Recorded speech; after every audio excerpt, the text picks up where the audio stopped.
Okay.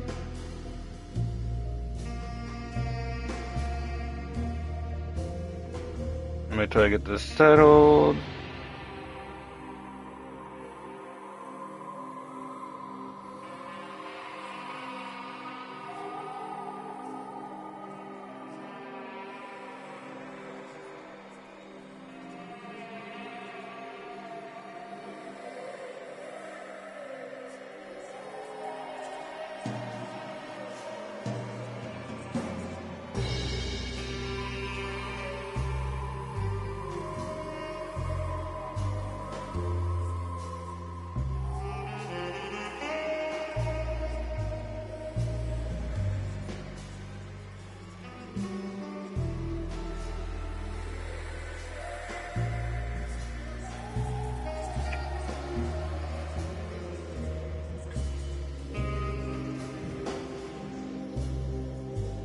Still working out the kinks.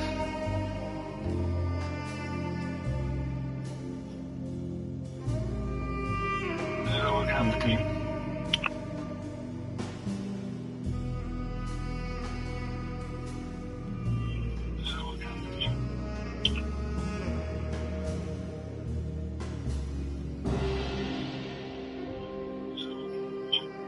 We're about to start soon. One more second. We're about to start soon.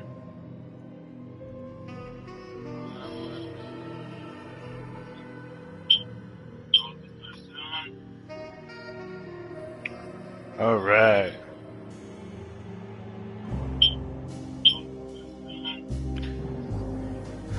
All right. Welcome everyone. New, old, future. Today we're doing something a little different. Today we are playing Alone in the Dark. Old, future. Today we're doing something a little different. Today we are playing Alone in the Dark. This game, I actually enjoy this game.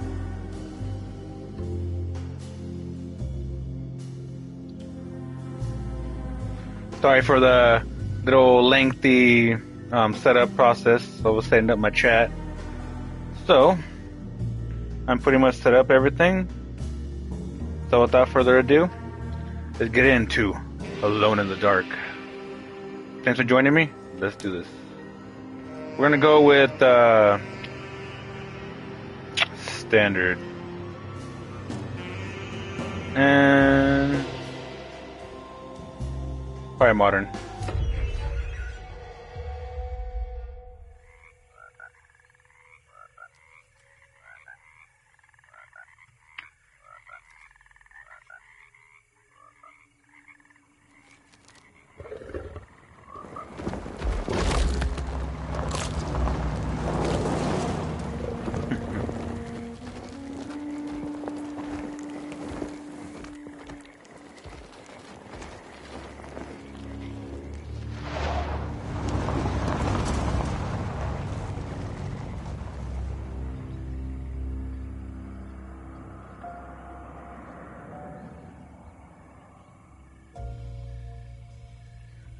So, your uncle. What's wrong with him? He's possessed. As in the devil? Something like that. He says a dark man is following him, watching him at all times. What do you make of it? It's nonsense, of course, but I'd be lying if I said it didn't bother me. You see, it runs in my family. Possession? No, Detective. Deteriorating melancholy. Practically every member of the Hartwood family is driven mad before they grow old.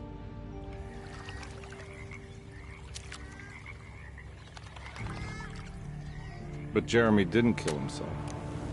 Is that why he's at your setup? Despite being convinced that he is truly possessed, he decided to put his last chips on Dr. Gray and his psychoanalysis, figuring he might stumble upon some cure.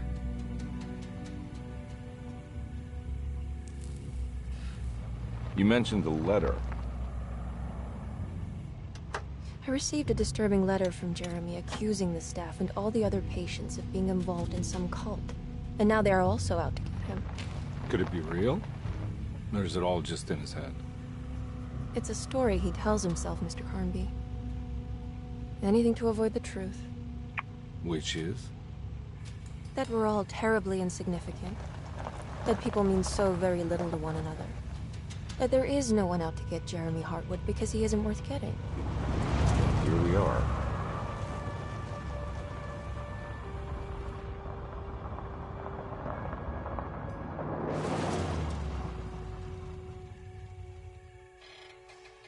My uncle's not well, Mr. Carnby.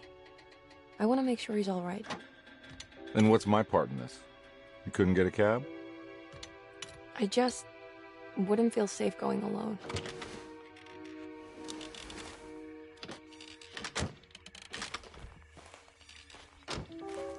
Did you bring a gun? Yeah. You think it'll actually come to that? No. But you might need to wave it around depending on how agreeable the staff will be. What exactly are we gonna do when we find Jeremy? I don't know. Let's just find him first.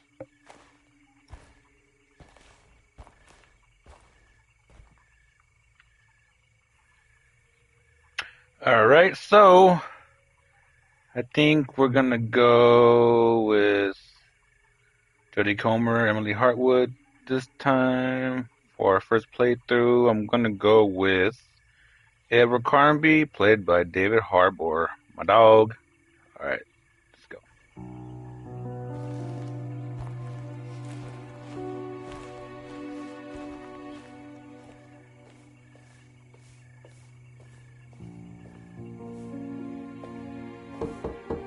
Hello? Hello? Looks abandoned. It can't be. There has to be someone around. Wait here. I'll go around back.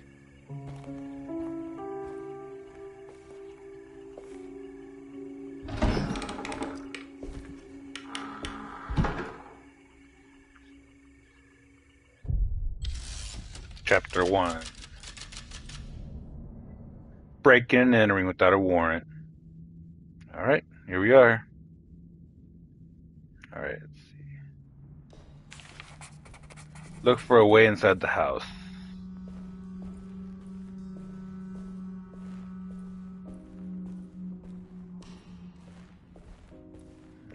Okay.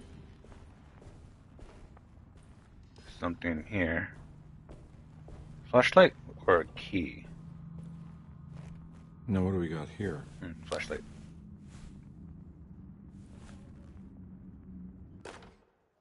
Clue, flashlight.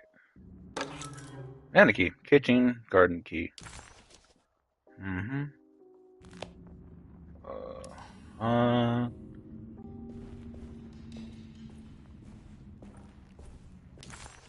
see. Edward Carnby, PI, Louisiana State Board of Private Investigator Examiners, license number 196692LA. Name, Edward Carnby. Address, Dr. State, Anno Parish, New Orleans. Last step, telegram. Last step, Carnby. Why am I hearing from Gloria Allen that you got some job at a loony bin? You better not be thinking of paying her off before me. I don't want to take you for a ride. So get me my money. I'll be at the McBean all night if you score some dough. Owen Morton. Okay. Deseto, the old plantation building, was ready to fall, but kept alive by some starry-eyed carpetbagger called Dr. Gray. Seeing how the staff couldn't even be bothered with answering the door, Detective Carnby figured they would just head inside and grab Jeremy. He just needed to open the front door for Emily first, so she could talk to her uncle.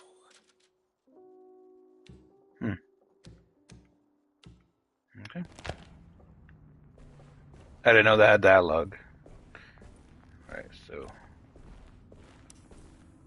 anything in here? No. Can run. Okay.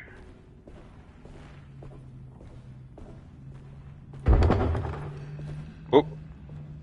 What was that?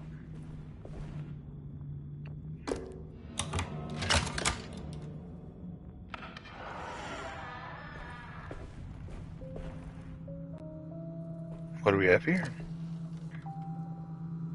Bullets. Nice. Pistol bullets.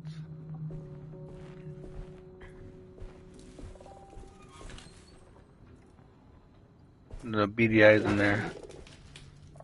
Cat, maybe?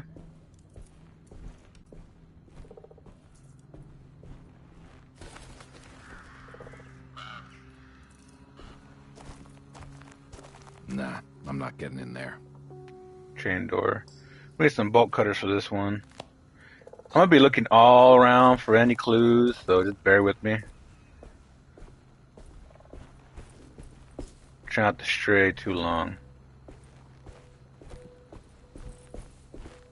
Oop. It's down here. There's like a piece of something. Alright. Let's go inside the greenhouse or garden. Huh. Interesting. Whoa.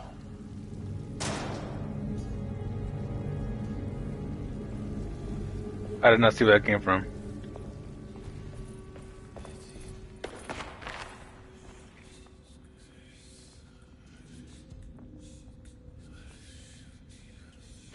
You can hear voices. Huh? What?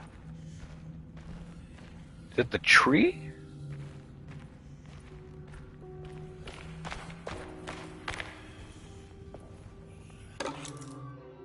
Housekeeper's key, huh? That's one big tree to fit inside a conservatory. And it has voices with it. Interesting. Let's go up here. Ooh, booze, my favorite. Every detective comes whiskey. Alright, so pretty sure the key is for here. Yep. Alright.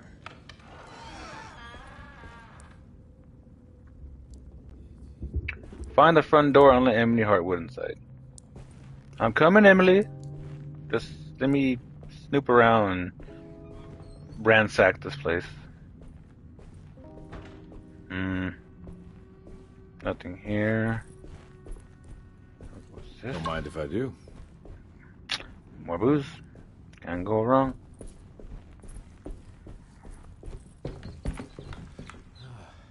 A lot of rats here. More pistol bullets. And what do we have here? Family Bible. Every day your silence weighs a little heavier. It's been a difficult year for everyone, and many have lost all hope. I read in the papers about people suffering. Pictures of dust-covered landscapes without a drop of water. I wish I knew if you were still tending the earth or if you had turned your back against us. I have started to look for help elsewhere. I pray you will tell me if I am going down a path that you find disagreeable. With help from Baptiste and Charlotte, I found comfort in the practice of the voodoo. I have long been skeptical of that Caribbean cult, but it's been of good use to me. It seems all harmless in my book. I say some words dreamt up by the Creoles, and I carry around a small pocket of gris-gris. Nothing of this is mentioned in the Bible, of course, but the French Quarter priestess tells me it's all connected. She says the Christian God is just one more perspective on the creator of things. That's what I like to think, but the other way around, that the spirits of her faith are just aspects of you, our Heavenly Father. I am so grateful for the words you gave Mr. Hartwood. We will sing your praises at St. John's Eve. The world will be blessed soon again. Only the sacrifices of the Old Testament compare to your demands. Let it be the truth. A mother of earth, wood, and dirt. A mother of 1,000 young. Sacred sand, $1. Black cat oil, $1.50. Devil shoestrings, $0.25. That makes $2.75, madame. What was that you were telling the doctor? A goat without horns. What does that mean? You must have misheard me, madame. I said no such thing. Please. I know I don't look like any of you, but I'm devout. I'm ready to do what it takes. Do not be so eager to sacrifice the few things you have left, madame. Now please, leave my store. A goat without horns. A goat without horns. Ominous. Anywho, let's go. Doesn't deter me at all.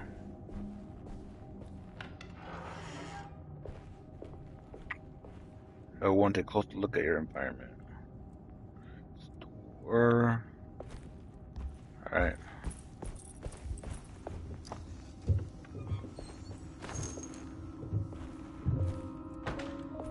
Ammunition.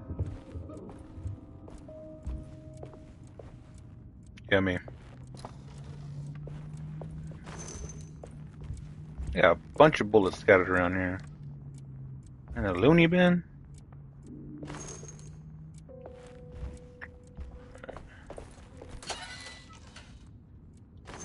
And a freezer.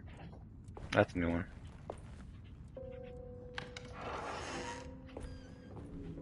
Ooh. This is like straight out of the Texas Chainsaw Massacre.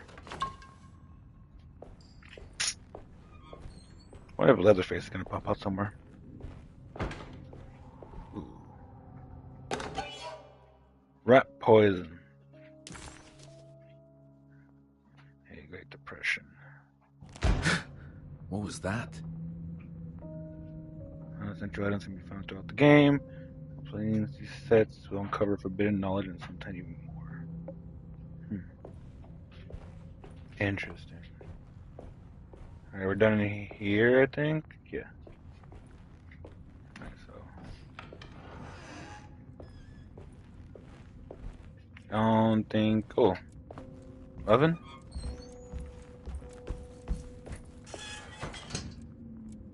Okay.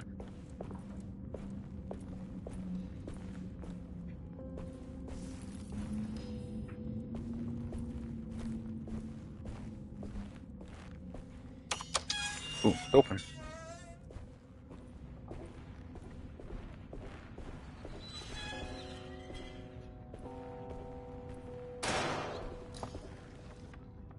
That was a very loud slam.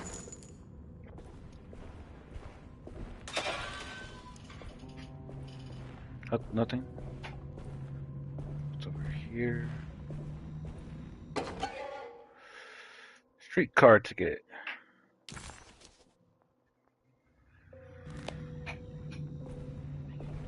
I wonder what happens when I get all three in those sections. I need the key. And I do not have one. Alright. Back up there. Let me go for a jog instead, but he gets out of breath very fast.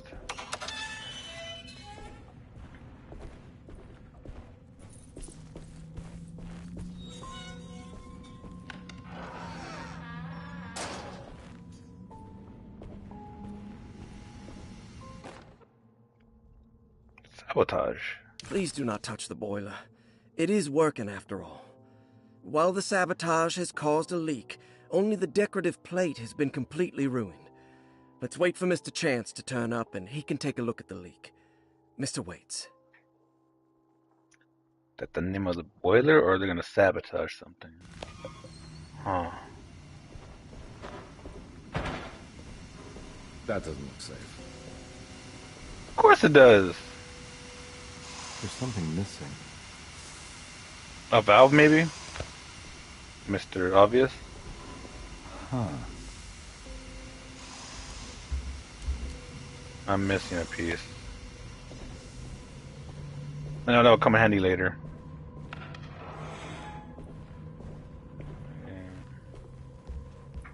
Guess we'll go here. Emily's probably wondering what I'm doing. Just, you know, taking my time. Nope.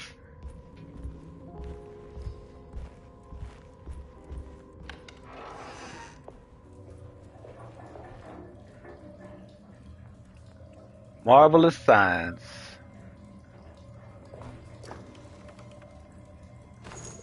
More bullets.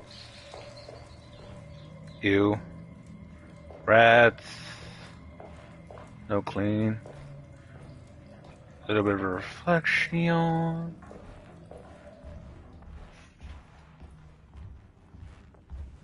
What about here? Hello? Lottie's diary. Sunday, June 22nd. I spent all day looking for Jeremy. I should have cared for the others, but I'm scared that he will do something irreversible. Cassandra is upset that I didn't give her the latest shipment of pain medication that Waits brought from the post office yesterday. I would have given it to her, but the company didn't send a new key this time around, so the box is just sitting there on my desk. They must have figured we had plenty of their gimmicky keys by now. I only remember seeing one lately. Grace was playing with it inside the grand parlor. Unless it turns up by itself, it will have to wait. I have to figure out where Jeremy is. I think Jack knew something. That dog of his found a strange rot permeating the house. She's showing us, he said. Like those blots and streaks of fetid rot was talking to him. Okay. Maybe this is her room? Lottie's room? You don't need this. I do. Locked medicine box. That's for later.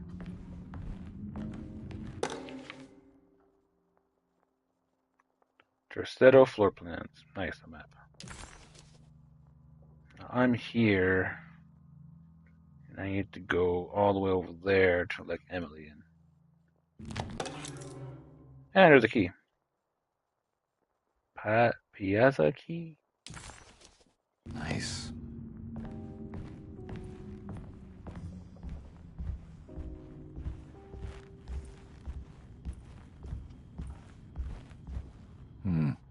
I need the key. Wrong key.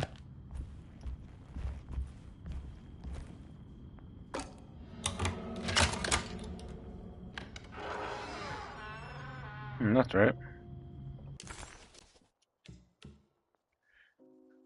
But first, let me check upstairs. Just to be safe. It's wedged shut.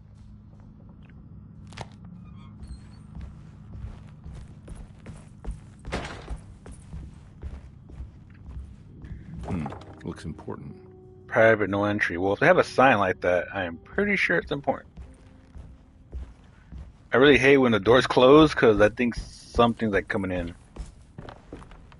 Like all horror games. Want them open, they stay open.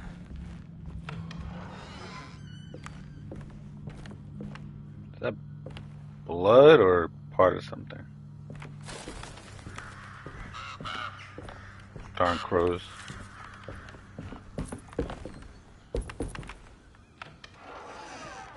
Oh. I'm almost there, Emily. I need the key.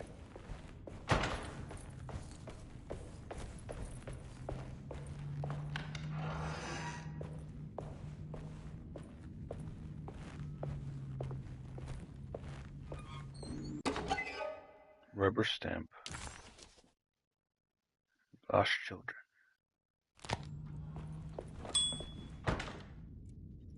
Hello? Anybody home?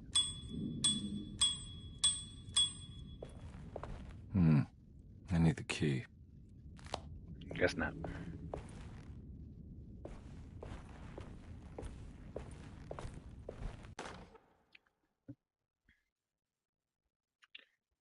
Picayune Post? The Great Depression.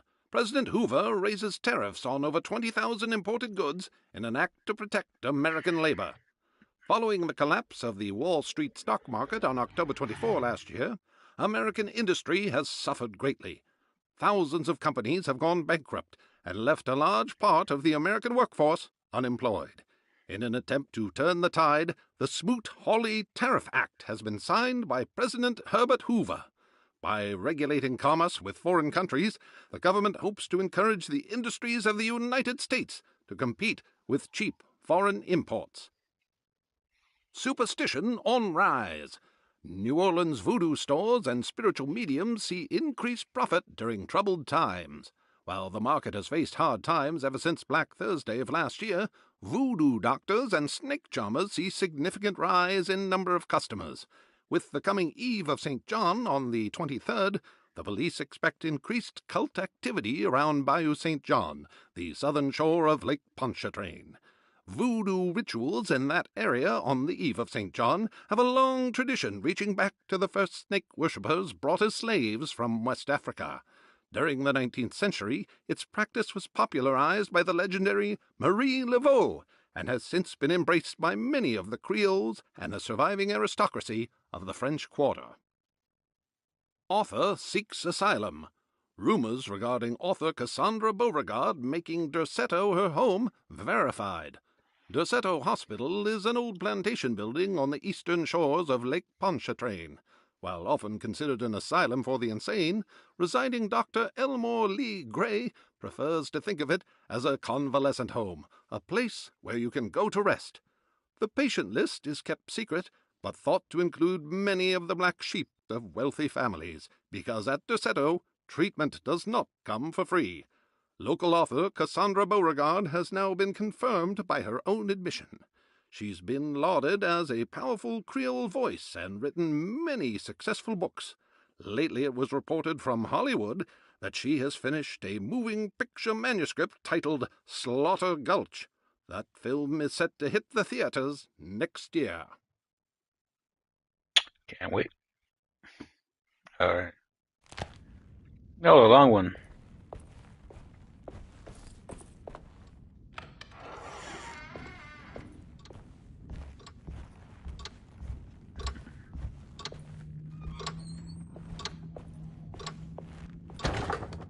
Locked. Should have known.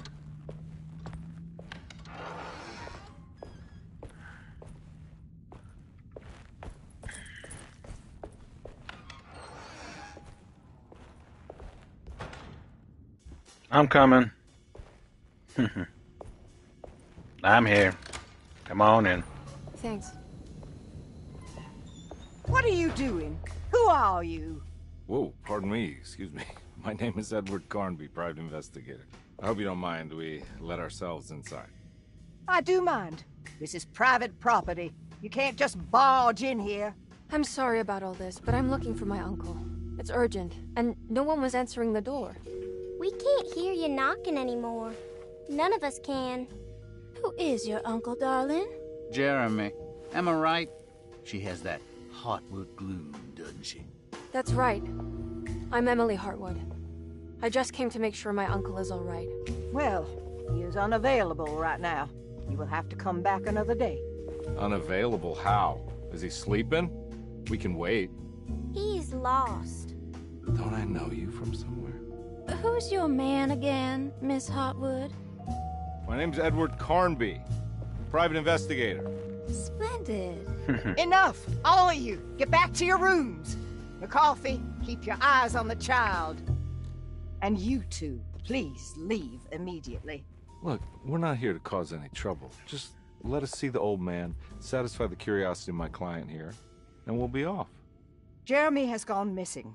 There's no need to worry, but it might be some time before he turns up. The whole staff is looking for him. What? He ran off? I don't have time for any of this. Please, come back tomorrow. All right, in that case, we'll just wait in his room. You don't mind, do you? It's upstairs, right? Wait, you can't. Don't worry, we'll be discreet. In the corridor. It's the first door on your left. I'll tell Dr. Gray you're here. Excellent. Thank you, madam. Don't worry, I'm a cop. Not really.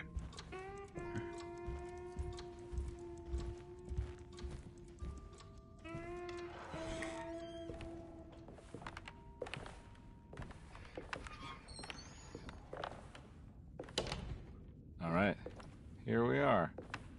Let's look around. See if we can dig up any clues.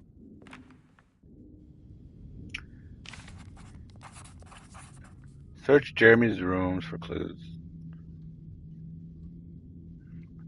Alright, Emily. Let's solve a mystery.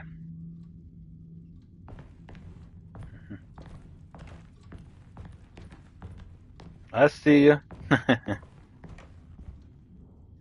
Locked steamer trunk. Locked. What do we got here? Locked box. I'll come in handy later. What else?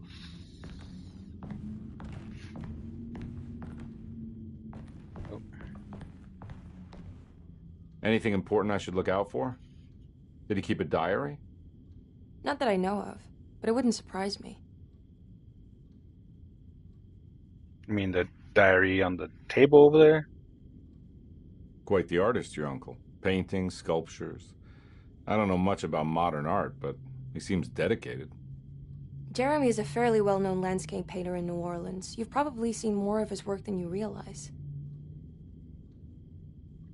Really? We should go talk to the doctor that the housekeeper mentioned. Dr. Gray? I suppose. Let's just do a little more digging first, okay? Sure, no rush. Oakley dokley. Let's see here. A commonplace book. Every night the dark man stands opaque at the threshold of my room, counting the days until my spirit spills out of my tired shape. Only his pallid mask shelters my remaining sanity. Staring directly into the face of that demonic sultan would surely sunder time itself. Would he have looked the same to my father as he struggled for his life? Does his veiled face haunt my niece quite the same way? I wish so that I could rest my soul in that sunburnt convent of Tarawea. Would I find you there, Juan? Or Senora Perosi, back from the beyond? Every night I hide from him, moving from one misshapen memory to another. Scenes conjured out of fantasy and delirium. Places I struggle to even paint. I wish I understood your death, Senora. Is there anything I could do for you but bury you in that bleak necropolis? That triumphant chapel rising above the ledges and the oven vaults shall be your sepulchre, where you may rest, and I shall weep.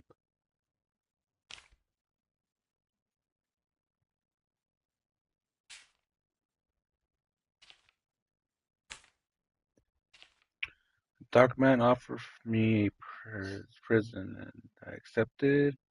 I signed that carried contract and entered a dark pact. Everyone is safe, except for me. The people of the shadow are becoming dangerous. They do not understand what they are doing. I must do something to stop them. I tried talking to Dr. Gray, but they have confused my worries. He is caught up in threatening me. How can I expect evil to be carried with medicine and conversation? The orderlies, the housekeepers, and the patients are all deranged. They will call upon evil to enter the world. All will be lost, everything, unless I can find the clerk Mr. Waits. He seems to be clear thinking man, maybe. Beauregard. This guy writes a lot. How do you first come to understand such things, Nora? How did you know that the battered boiler in the basement would let me to Lafayette Cemetery? Or how the old upstairs clock, with its astronomical motifs, would take me to the hateful mountains outside of the Cormont Harbor? Those are my memories, my past.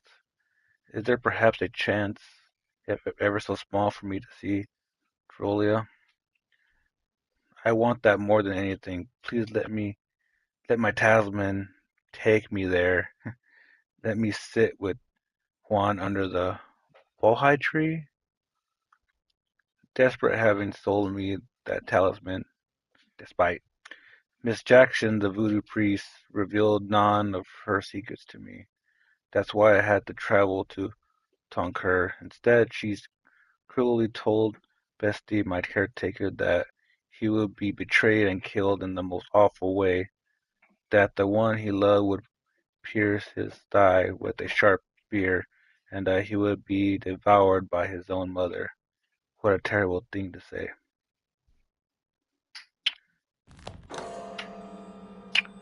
Yeah. Ooh, painted tile. A painted wooden towel. The motive suggests that being part of a larger picture. I've seen that before. Let's talk to Emily. I found a book full of peculiar notes. Have you heard of something called Tarawea? No. What's that? I might be reading too much into this, but I think it's the place he wants to go to. Oh, okay. Sounds like a clue.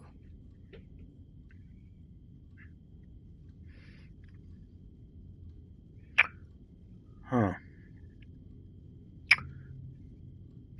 Alright. This is a puzzle.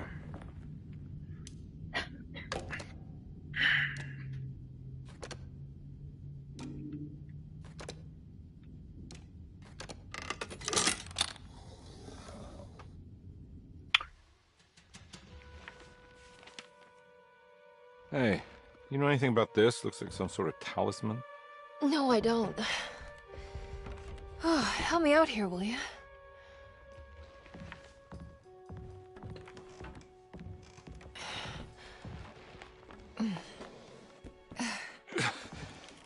I would kill the guy, throw some of this stuff out. I'd be crazy too if I had this much junk lying around.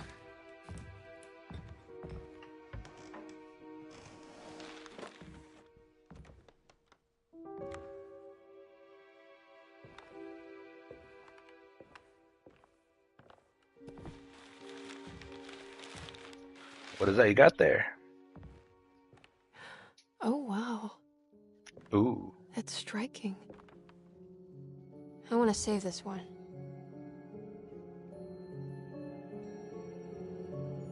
That's too realistic. He may be trapped in there.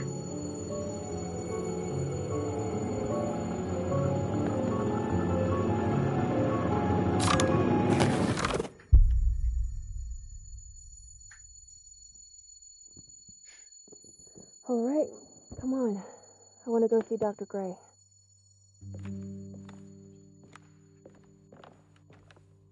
Come on, let's go. Yeah, I'm coming. Give me a minute. I'm tripping out. Oh, Miss Hartwood. Emily?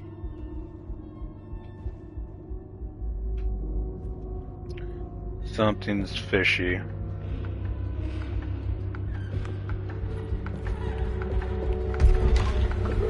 What the hell is going on? Whoa. Where am I?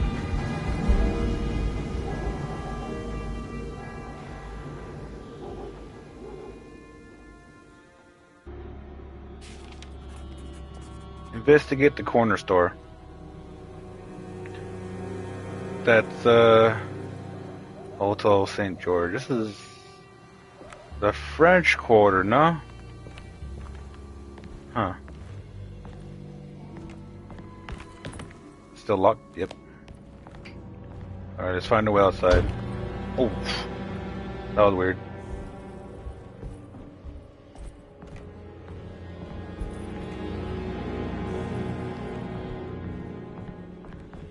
Roaches on the wall.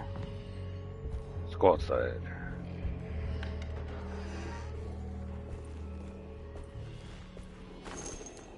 More bullet.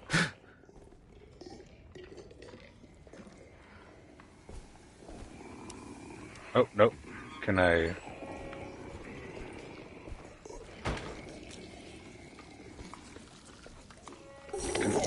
Ah! Oh.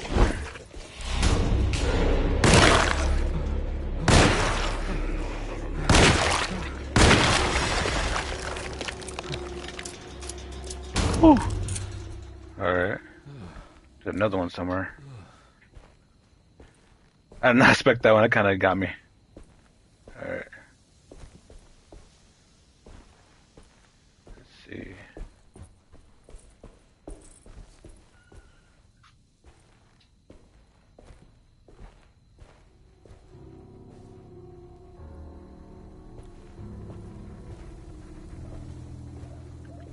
I've seen this in Silent Hill. You do not want to go that way. Alright. What the hell is going on? Is it like a fever dream or something?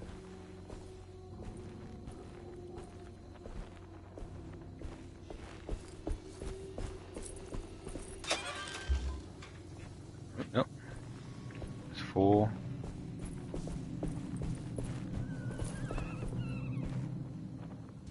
Alright.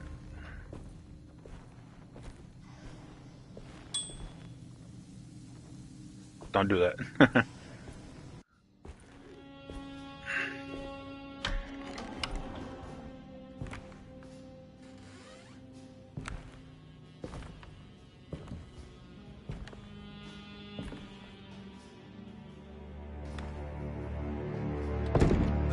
Don't let them get inside, Compare.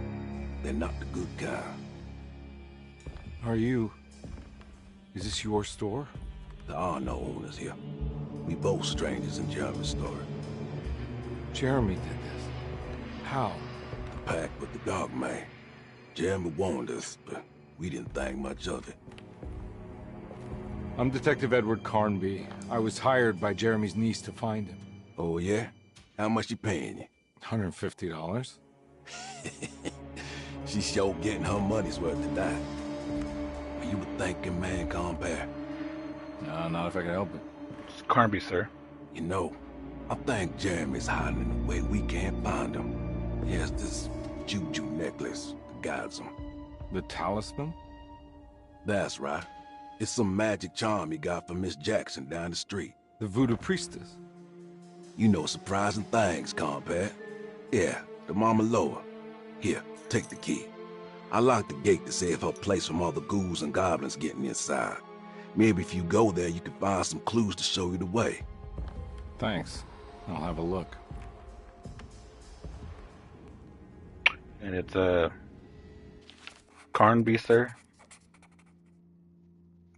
Betsy's key. Alright.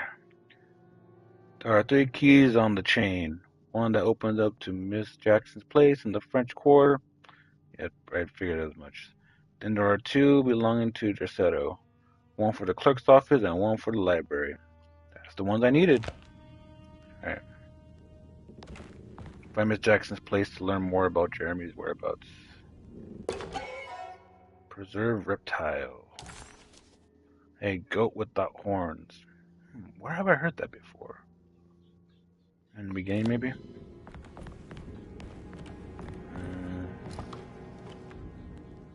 Nada.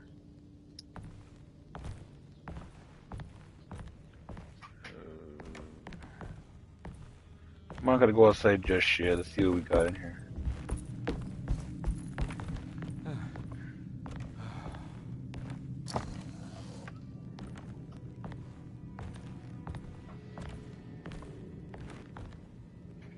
You want to come along? Nah, I'm gonna stay here for a while.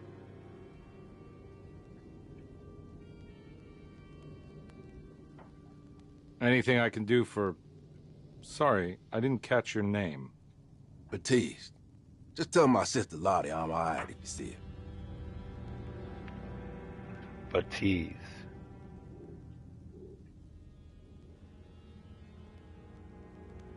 All right, I'm heading out. Be careful out there. All right. You stay safe too, brother. I'll see you another time.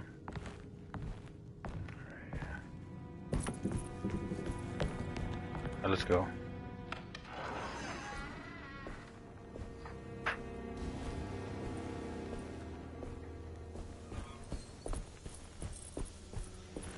Should be over here. Oh. No. Go here first.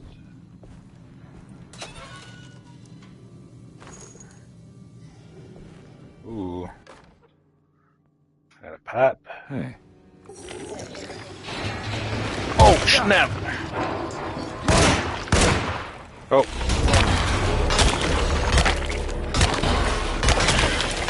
My weapon broke. No. Captain Obvious. Get some booze. I wasted like 3 bullets. Don't worry, I'll get better.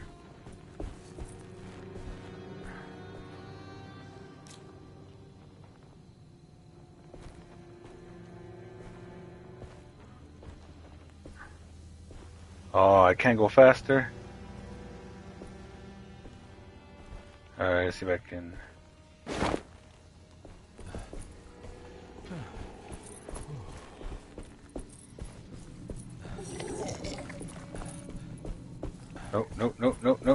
No. Oh, shit. Oh. Oh. Get in there.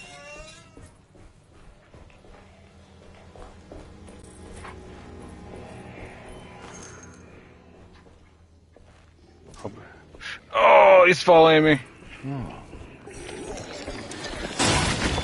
Oh, man.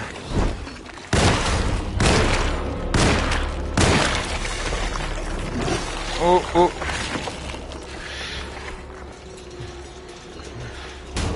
Ah. Okay. I'm on fire.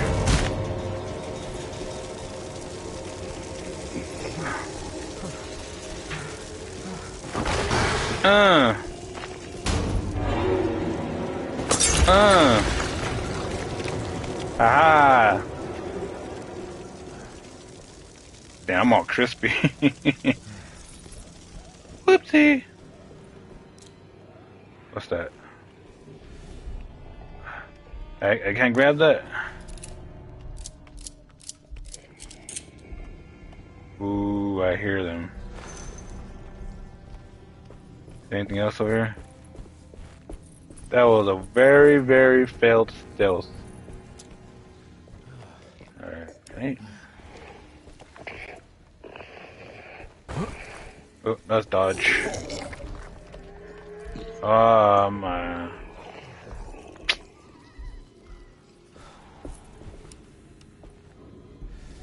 Oh, I can sneak. But I use all the Molotovs.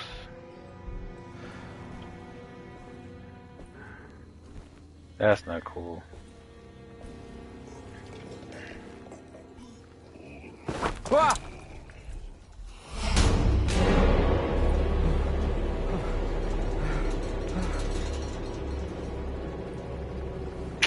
Ah, come on, man. Oh my goodness. Come on. Come on.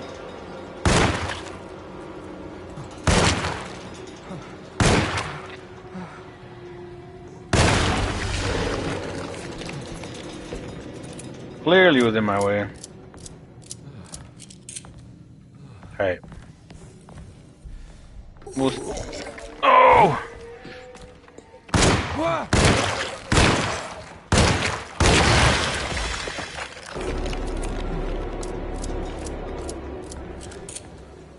I failed that miserably.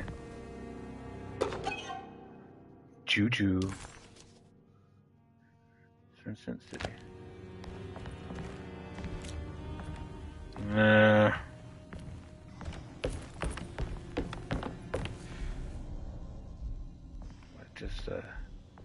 Just sneak. Sneak, just. Oh my, there's Molotov. Too late. I recognize this place. It's Miss Jackson's seance parlor. Let's see if she's got any information on Jeremy's talisman.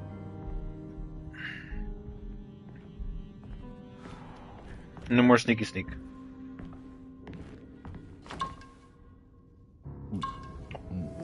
Yes, sir.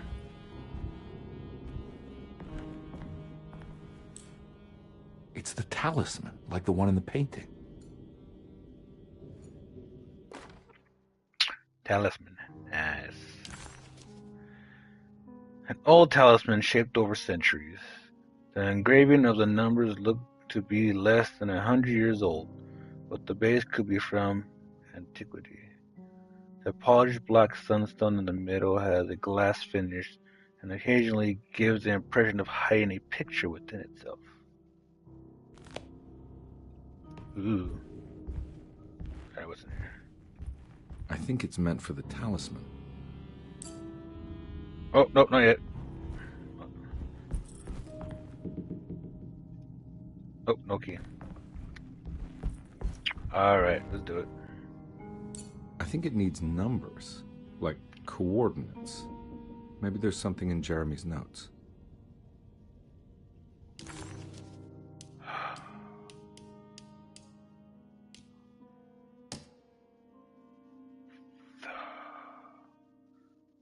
Talisman with black sandstone, an ancient navigational tool found inside a chenier along with a bayou tonsure. The old grave was uncovered by O'Rigger and said to have unleashed a vagabond devil and massacred its finders. 3 numbers needed to spin a bridge between the scapes of dreams and memory. According to Stern, not where I want to be, but it's a start. 358. 358. Okay.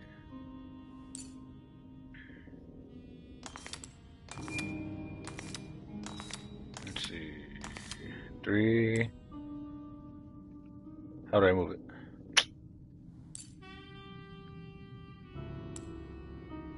Three, 5, 8. It's showing something. A place? Where is that?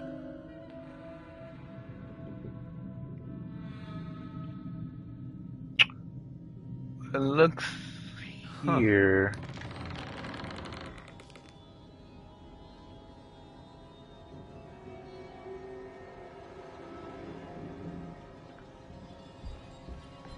My gut feeling says don't go in there. I'm gonna go in there.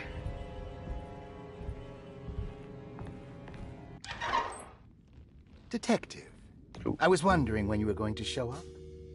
Mrs. Thompson told me you were here. I understand you are working for Jeremy Hartwood's niece. Yeah, I guess so. I mean, you're not wrong. We came here for her uncle. I just didn't expect this. You are Dr. Gray, right? That's right. You don't happen to have some identification, Detective. I'm not keen on having strangers prying into my business. Business. Oh, Detective Edward Carnby, Decatur Street, New Orleans. Enjoying the Vieux Carré, Detective? Those old French quarters, the voodoo people, the gangsters. I'm sure you live an exciting life. Well, it's not quite like the stories, Doc. Just trying to make a living. Aren't we all making a living? Well, welcome to Deseto, Detective. I hope your time here will be useful. Now, what can I do for you? But why don't you tell me where I can find Jeremy Hartwood? Why wouldn't that make for a short visit? I wish I could tell you, but I'm afraid I don't know. A drink, Detective? Anything brandy. Oh, you do belong in the French Quarters, Detective. Armagnac or cognac? You know, just give me the cheap stuff. I'm not much of a connoisseur. Having low standards is not a virtue, Detective. Let me see if I can broaden your perspective. What can you tell me about Jeremy? I wouldn't want to go into details about his condition. Doctor-patient confidentiality. I'm sure you understand. Sure, but he is crazy, and he's gone missing. Why? Here, try this. Ooh, it's good. Got a bite? It's called a sidecar. The trick is not to be afraid of the tartness of the lemon. Then, for goodness sake, don't overdo the triple sec. Sounds good. Okay, what can you tell me about Jeremy? Well, let me think. He is an anxious man, constantly worried about events not presenting themselves according to his model of predestination. He complains about things not being carried out in the right order, and that some things simply shouldn't be. Is any of this helpful to you? Not really. I was hoping for some direction where to look next. I'm sorry. I have nothing for you then. You should talk to my orderlies. They have been looking for him for a while now. I'm sure they would appreciate your help. Yeah, I ran into Batiste earlier. Come to think of it, he might have given me a lead. Oh, excellent. So your investigation is already underway. I'm gonna go, but I'm sure we'll meet again. Looking forward to it. Safe returns. Chapter 2. I hope that drink was not spiked. For his sake.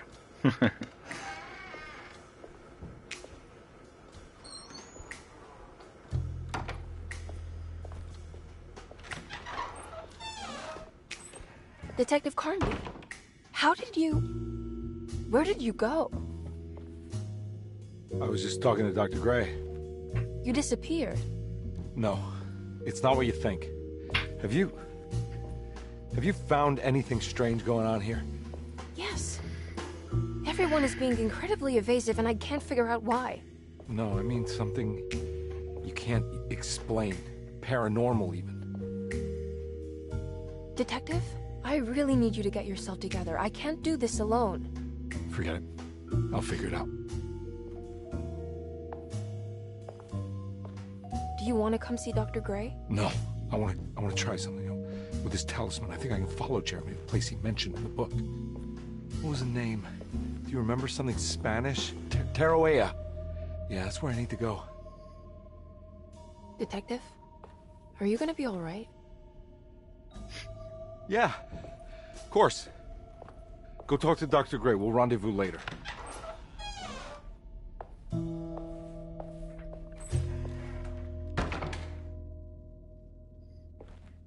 Starting to lose his mind. This talisman brought me back from the French Quarter in the blink of an eye. If Jeremy can travel so easily, then he could be hiding anywhere, even Tarawea. If he can do it, so can I. I just need to figure out how the talisman works. Touché.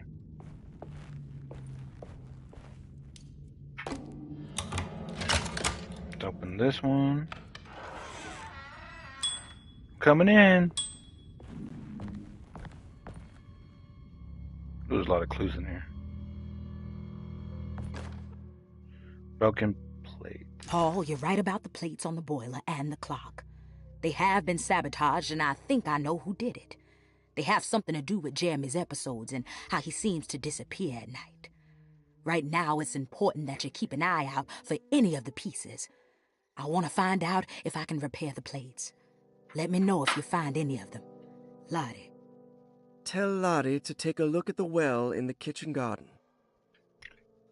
Oh, that's where that piece was, huh? See, it's all coming together, little by little. See, I'm good at this. Or he's good. Or, yeah. Repairing the boiler. I saw your notice in the boiler room. You should know Mr. Chance won't be coming back. I got no business being in there myself, but you can take a valve from the wine cellar if you want to try to stop the steam pouring out. Be careful.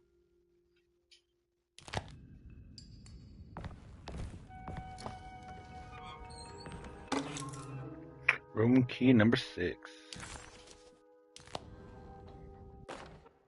Staff and patient directory. Dr. Elmore Lee Gray is DeSeto's chief doctor. Accounting and all administrative work is handled by me, Paul Waits.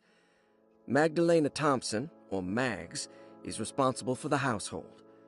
Jean-Baptiste and Charlotte Tabois are responsible for keeping the guests' medical regimens in check.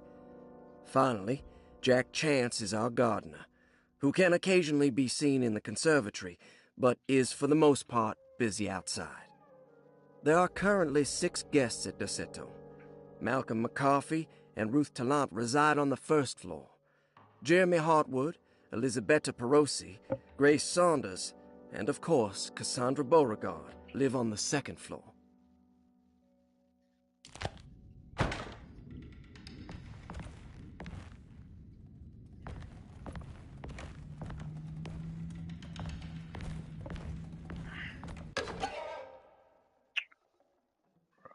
Josh. When makes you worse. Okay. There's no way I can get into this thing. Better leave it alone. I meant to click this. Patient files.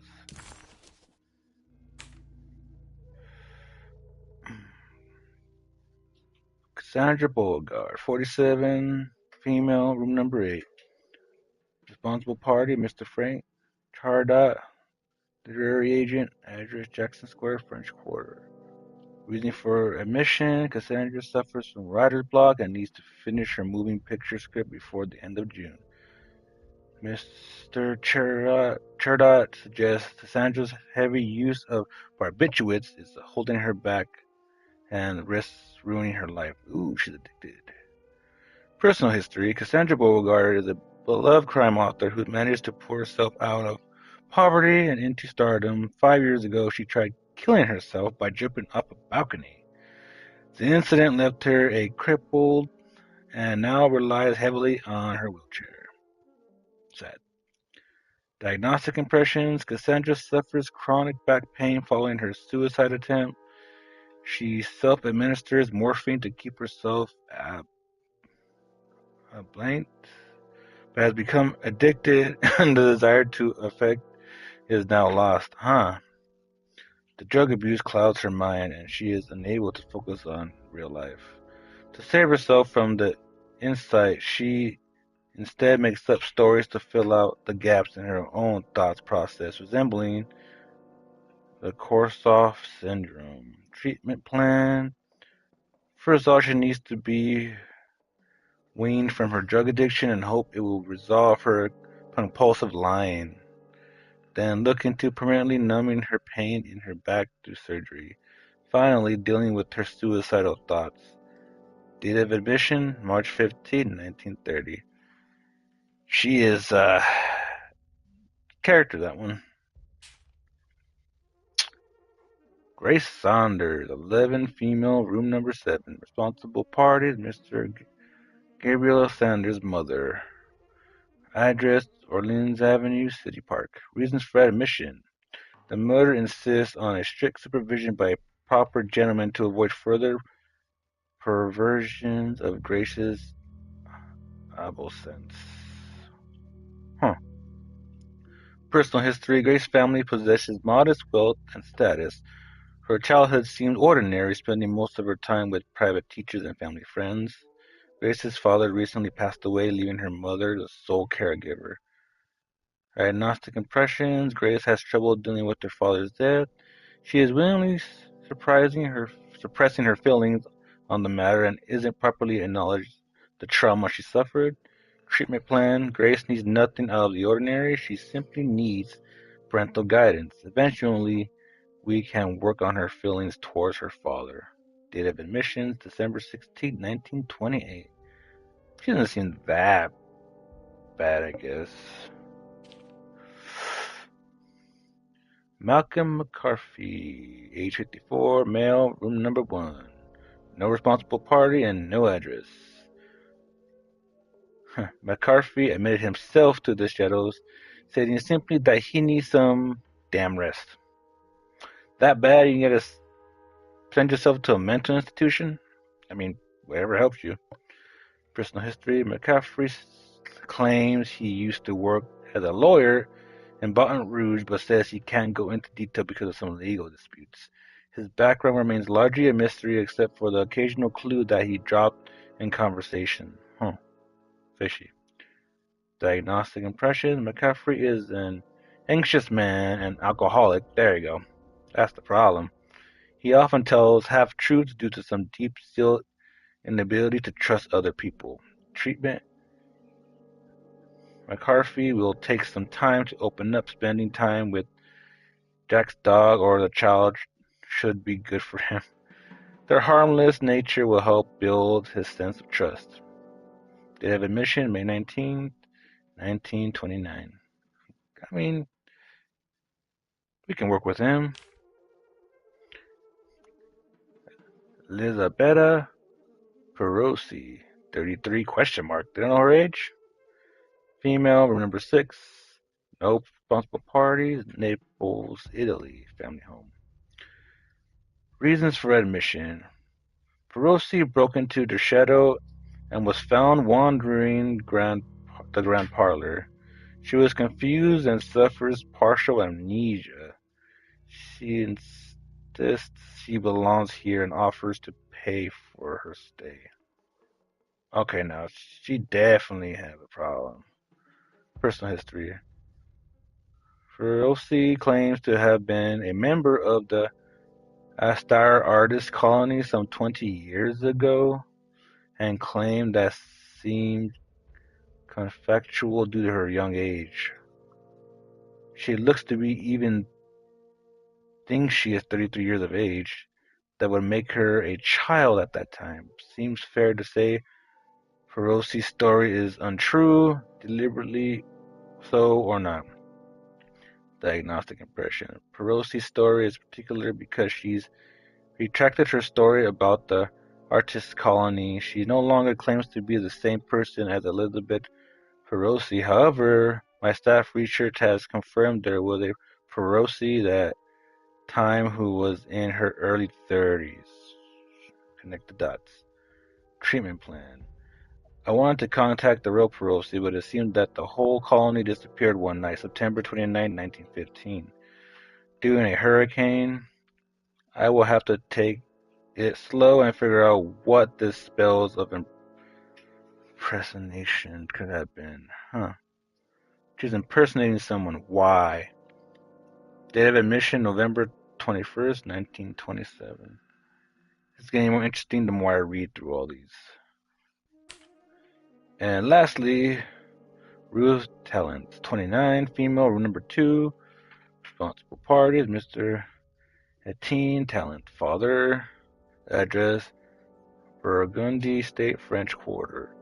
Reason for admission, Ruth's father wished that his daughter is removed from New Orleans nightlife for a foreseeable future. He fears that her overly free spirit is tarnished the family reputation. Oh, she gets a little wily.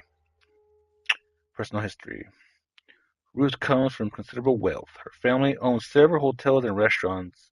Unlike the rest of the family, her sense of adventure has taken her around the world, including France during the Great War as a photojournalist. The last decade she has provoked many rumors of being a debauched flapper, bordering on nymphomaniac. Ooh. That just took a turn.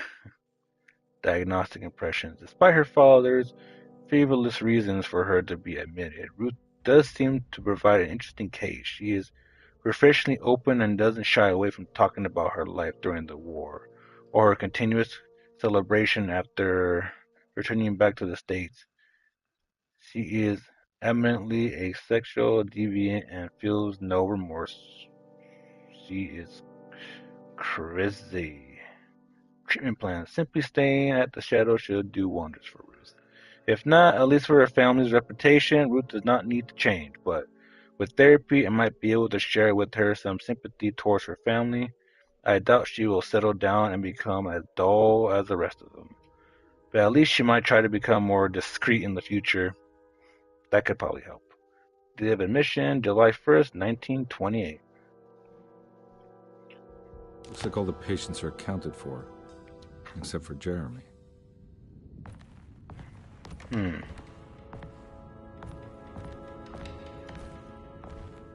Alright.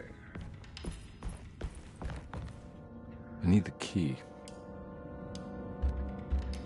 None of these keys work. So, let's go.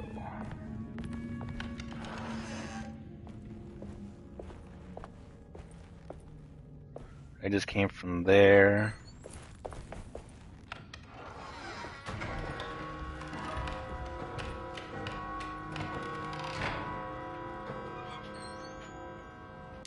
That's not ominous enough. Alright, there's plenty for me to explore. So I'm there. So I may need to cut across.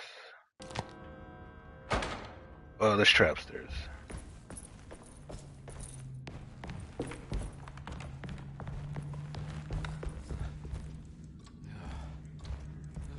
Oh. Art.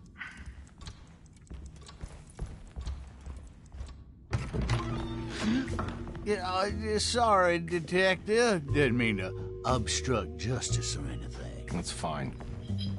You know, I'm kind of busy with my own case of a missing person. I was wondering if you've seen Grace, a girl about yay high? I can't say that I have. Why are you asking? Well, I'm looking for her. Is she in trouble? No. She's just hiding somewhere. But we can't have a rascal like that running around unchecked at a time like this, you understand? Well, I haven't seen her. Well, let me know if you find her. I'll be around. I'll keep an eye out for your man, Jeremy. You scratch my back, Detective, and I'll scratch yours. Yeah, scratch my own back, thank you very much.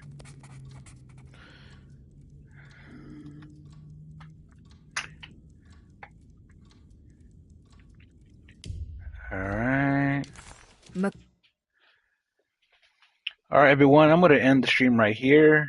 I appreciate everyone for watching and coming with me to this little interesting game right here, even with all the interesting clues and me reading all these colorful infograms. I'm going to try to do this mostly every day this week. Hopefully you guys will follow me through the series and we can go on more from there. So again, I appreciate you all. Hopefully I see you guys on the next one. You guys have a good night now.